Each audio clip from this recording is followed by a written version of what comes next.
जब पंडित जी ने कहा, मालती तुम मेरे पास आकर बैठ जाओ और मैंने जो कहा था उस तरीके से सब कुछ निकाल दो, तभी तुम्हारा कार्य सफल होगा।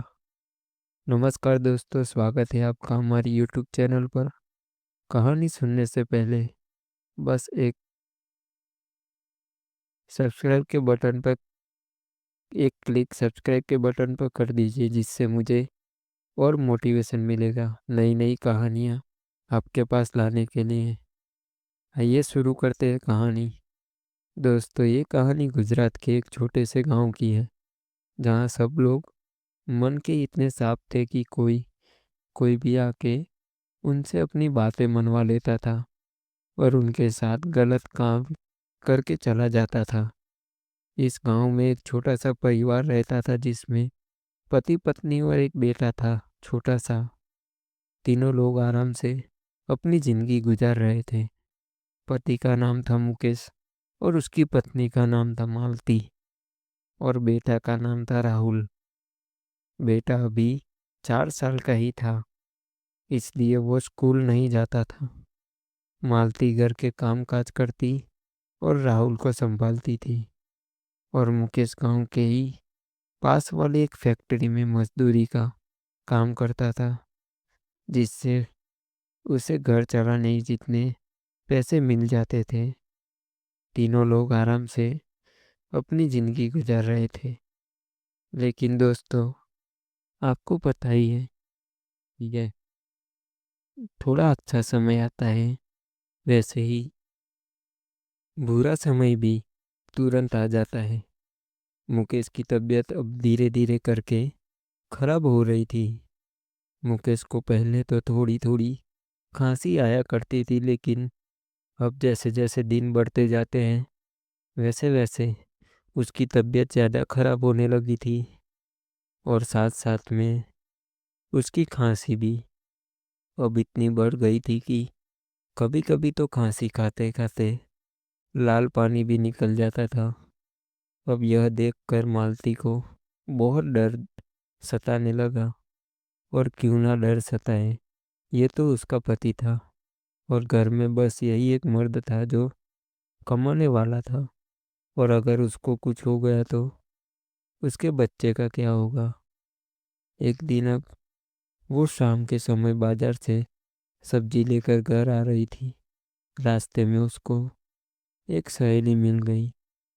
उसकी सहेली ने पूछा कि मालती, कैसा चल रहा है, सब ठीक है ना? तुम्हारा मुंह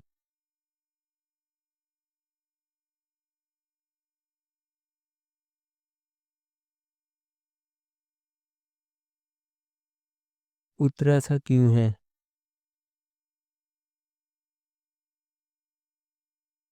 तभी मालती ने रोते रोते अपनी सहेली को बोला कि ऐसा हुआ है मेरे मुकेश के साथ।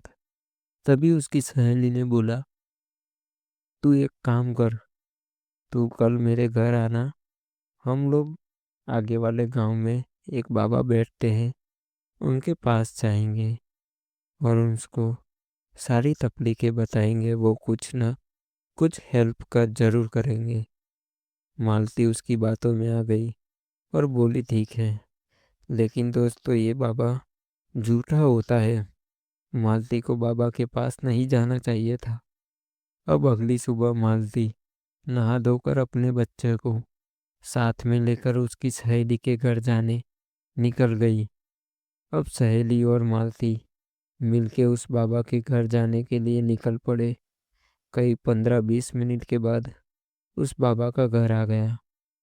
जैसे ही उन्होंने घर के अंदर कदम रखा तो एकदम हैरान रह गए। घर की हालत देख के ऐसा लग रहा था कि ये कहीं गलत जगह तो नहीं आ गए ना हम। चारों तरफ अंधेरा, और उस घनघोर अंधेरे में एक छोटी सी लाल रंग की लाइट चल रही थी, जो उस माहौल को और भी डरावना बना रही थी। उन्होंने देखा कि बाबा अभी एक हवन के पास आंखें बंद करके किसी श्लोक का आह्वान कर रहे थे, और जिसे देखकर काफी डर लग रहा था। तभी बाबा ने बिना आंखें खोले बोला कि आइए अंदर आ जाइए और बैठिए। फिर हम दोनों बाबा के पास जाकर बैठ गए। थोड़ी देर बाद बाबा ने आंखें खोली और मालती के सामने जैसे देखा तो उसे देखता ही रह गया, क्योंकि मालती अब अभी एक बहुत ही खूबसूरत और जवान औरत थी, और अभी उसकी उम्र 32 साल की ही थी।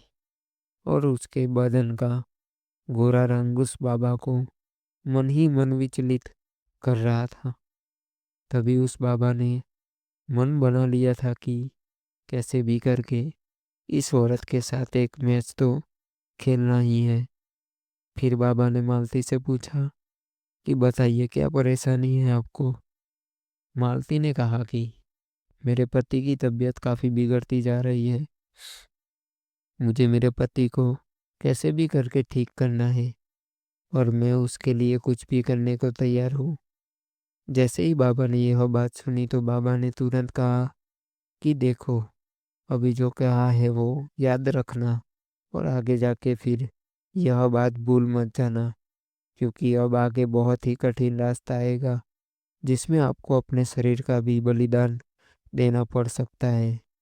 मालती ने कहा अगर मेरे पति की जान बच सकती है तो मैं कुछ भी देने को तैयार हूँ। फिर बाबा ने कहा ठीक है, तो 2 दिन बाद मंगलवार को रात के 12 बजे आपको अकेले में मेरे घर आना होगा, और याद रहे कि यह बात किसी को पता नहीं चलनी चाहिए। अगर किसी को पता चला तो यह हवन संपन्न नहीं होगा। मालती ने कहा ठीक है, मैं आऊँगी, मैं आ जाऊँगी। अब दिन आया मंगलवार का। मालती ने शाम को जल्दी से खाना बना दिया और उसके पति को दवाई देकर सुला दिया, और फिर वो तैयार होके बाबा के घर जाने निकल पड़ी। बाबा ने मालती को देख के कहा कि आओ मेरे पास बैठ जाओ। फिर बाबा ने कहा एक ऐसा पौधा जलाया जिससे मालती के होश गुम हो गए, और वो एक तरह से उस बाबा के वश में हो गई। अब बाबा को पता चल गया कि मालती अब नशे में है। फिर उसने मालती से कहा कि अपनी साड़ी का पल्लू हटा दो। अब मालती का बदन साफ साफ दिख रहा था, और बाबा का मन अब धीरे धीरे आसमान की ओर बढ़ रहा था, क्योंकि जब से मालती के पति की तबीयत बिगड़ी थी तो काफी दिनों से मालती ने अपने पति के साथ रिश्ता नहीं बनाया था, जिसकी वजह से अब उसका बदन एक 20 साल की लड़की जैसा कसा हुआ हो गया था। जिसे देख बाबा ने कहा अब तुमको एक बहुत ही कठिन परीक्षा देनी होगी, जिसमें तुमको मेरे साथ वो करना होगा जो एक पति पत्नी के साथ करता है, जिसमें जिससे मैं आज की रात तुम्हारा पति बन जाऊंगा और तुम मेरी पत्नी बन जाओगी, और फिर तुम्हारे पति के सारे दुख दर्द मेरे अंदर संभालूंगा, और कल सुबह की पहली किरण से तुम्हारा पति एकदम पहले जैसा हो जाएगा। मालती को नशे के हालत में अपने दिमाग पर इतना काबू नहीं था। वो बस जैसा बाबा बोल रहा था वैसा किए जा रही थी। अब मालती को उसने अपने बेड पर लेटा दिया, और फिर उसने मालती के प्यासे कुएं में अपना पानी डालना शुरू किया। शुरुआत में मालती को थोड़ा मना किया, लेकिन बाबा ने उसकी एक ना सुनी और उसने मैच खेलना जारी रखा। अब करीब 20 मिनट तक मालती के साथ मैच खेल के बाबा ने अपनी मर्जी पूरी कर ली, और जो उसको चाहिए था वो उसने मालती के साथ कर लिया। अब सुबह के 5 बजे मालती को होश आया, और जब उसने अपनी हालत देखी तो वो बाबा को छोड़ के तुरंत अपने घर चली गई और रोने लगी।